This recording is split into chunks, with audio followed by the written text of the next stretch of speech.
নমস্কার, আমরা আজ রয়েছি আভাস রায়চৌধুরীর সঙ্গে। সিপিআইএম এর কেন্দ্রীয় কমিটির তিনি সদস্য, একজন তরুণ নেতা। তার কাছে আমাদের বেশ কিছু প্রশ্ন আছে, আমরা সেগুলো নিয়ে এক্ষুনি শুরু করছি।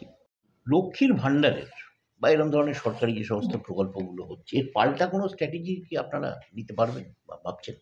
প্রথম কথা, লক্ষ্মী ভাণ্ডারের পাল্টা কেন আমরা বলবো?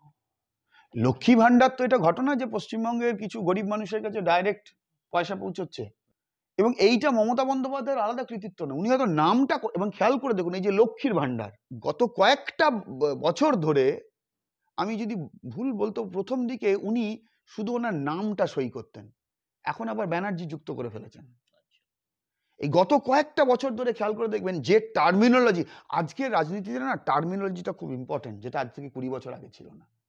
এটাও মানুষের মাইন্ড সেট আপের মধ্যে খুব গুরুত্বপূর্ণ পরিবর্তন। তো লক্ষ্মীর ভাণ্ডার কেন, অন্য কিছু তো নাম দিতে পারতেন। তো লক্ষ্মীর ভাণ্ডারের মধ্য দিয়ে আমরা তো চাই সমস্ত গরিব মানুষ এর কাছ পর্যন্ত এটা পৌঁছো। আমরা চাই এর মধ্যে দুর্নীতিটা বন্ধ। এর মধ্যে দুর্নীতি আছে।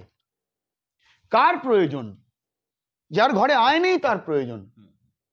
যে ওই টাকাটা অন্য তার তার তার জীবন ধারণের সঙ্গে প্রয়োজন নেই, তার সকল স্বাচ্ছন্দ্য মেটানোর জন্য প্রয়োজন, তার কাছে তো এটা প্রয়োজন নয়। আর ভারতবর্ষে এই ধরনের প্রকল্প ভারতবর্ষের সম্ভবত সমস্ত রাজ্যেই আছে, এবং এইটা উনি নতুন নন। নয়া উদারবাদী অর্থনীতি লাগু হবার পর এই ধরনের পিক অ্যান্ড চুজ করে ইন্ডিভিজুয়াল বেনিফিশিয়ারি স্কিম নয়া উদারবাদী অর্থনীতিতে আজ থেকে ওর শুরুর দিন থেকেই আছে। এবং এটা প্রথম চালু হয়েছিল ইংল্যান্ডে ম্যাগি থ্যাচারের প্রধানমন্ত্রীশিপে। ওদের নামগুলো অন্য, কিন্তু আমাদের কথা ধরুন, আমরা সিপিআইএম করোনার সময় কি দাবি করেছিলাম? আমরা দাবি করেছিলাম এখন কাজ কাম নেই, সবকিছু বন্ধ। দিল্লির কাছে দাবি করেছিলাম তুমি 7,500 করে টাকা দাও আর 2 কিলো করে চাল বা গম দাও সপ্তাহে। আর রাজ্যের কাছে বলেছিলাম তুমি 2,000 করে টাকা দাও, ডাইরেক্ট ক্যাশ ট্রান্সফার। তো ডাইরেক্ট ক্যাশ ট্রান্সফার স্কিম, সেটা ছিল আপৎকালীন। তুমি গভর্নমেন্ট যদি মনে করো রাজ্যের মানুষের, এই ধরুন বেকার ভাতা, আমরা তো একসময় লড়াই করেছি, সেটা তো ডাইরেক্ট ক্যাশ ট্রান্সফার। তাহলে তার তো একটা লিমিট আছে, তার তো একটা সময় আছে।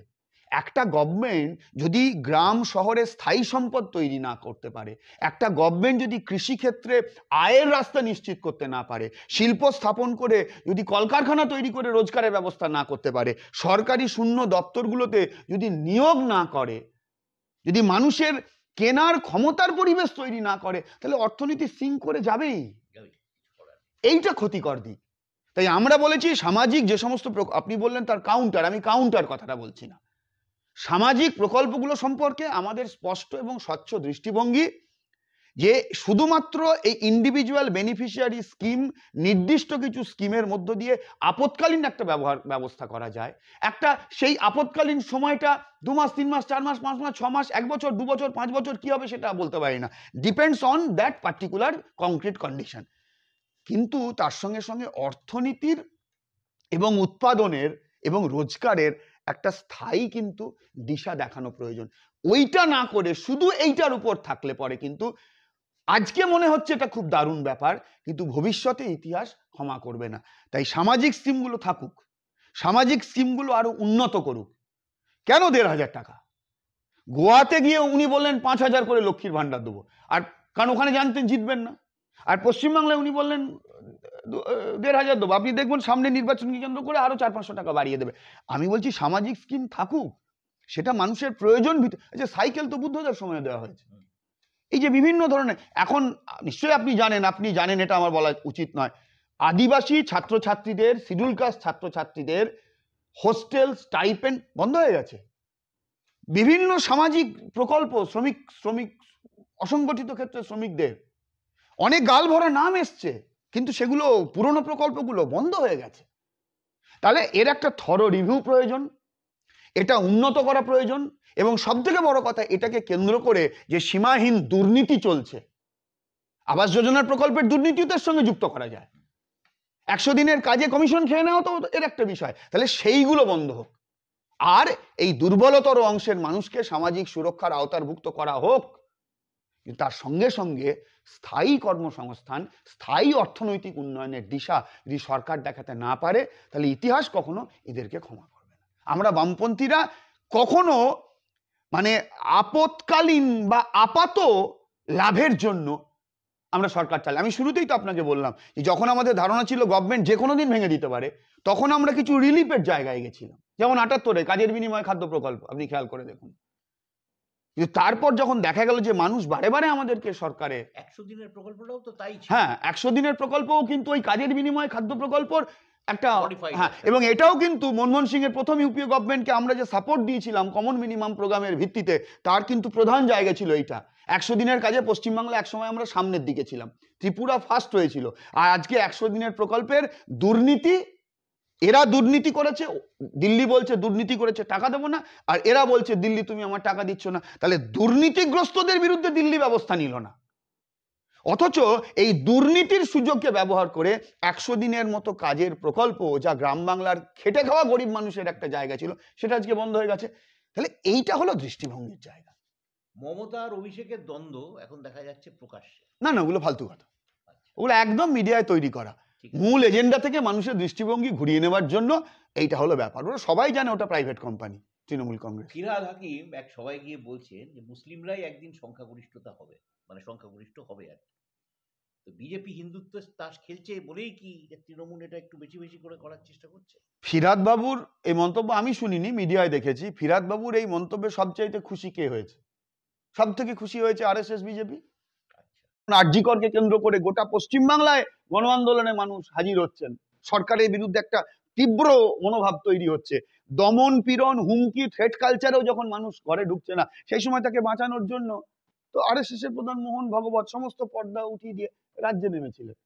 ফলে ফিরহাদ বাবু কি বলছেন, মুখ্যমন্ত্রী কি বলছেন, ভাইপো কি বলছেন, যাই বলুন আপনি এটা নিশ্চিত থাকুন, হ্যাঁ মাঝে মাঝে দু চারটে স্ক্রিপ্টের এদিক ওদিক হয়ে যায়। পশ্চিমবাংলা ভারতবর্ষের এমন একটা জায়গা যেখানে শ্রেণী গণ আন্দোলনের, আমি শুধু লেফটের কথা বলছি না, একটা দীর্ঘ ইতিহাস আছে। ব্রিটিশ বিরোধী সংগ্রামের মধ্য দিয়ে, স্বাধীনতার আগে, স্বাধীনতার পরে, এবং বামপন্থার একটা শিকড় আছে। বামপন্থা মানে শুধু কিন্তু আমি সিপিআইএম এর কথা বলছি না, এমনকি কংগ্রেস যে রাজনীতি তার মধ্যেও তো বামপন্থার উপাদান ছিল। আমাদের এখানেই তো সুভাষচন্দ্র বসু, এখানে যতীন্দ্রমোহন সেনগুপ্ত যেমন গান্ধীজির চালা, এখানেই তো সুভাষচন্দ্র বসু, এখানেই তো চিত্তরঞ্জন দাস, আমি সেদিকে যাচ্ছি না, এখানেই তো বাঘা যতীন, এখানেই তো মাস্টার দা, আরো কত নাম আছে। তো এখানেই তো সেই স্বাধীনতা সংগ্রামের যারা সশস্ত্র বিপ্লববাদী, আন্দামানের সেলুলার জেলই হোক বা অন্য কোথাও হোক, তারা ফিরে এসে কমিউনিস্ট আন্দোলনে হাজির হয়েছেন। সেই রকম একটা জায়গাতে যে কোনো মূল্যে এই যে বিভাজনের ন্যারেটিভস, এইটাকে হাজির করাটা তৃণমূল, বিজেপি, আরএসএস এদের জরুরি।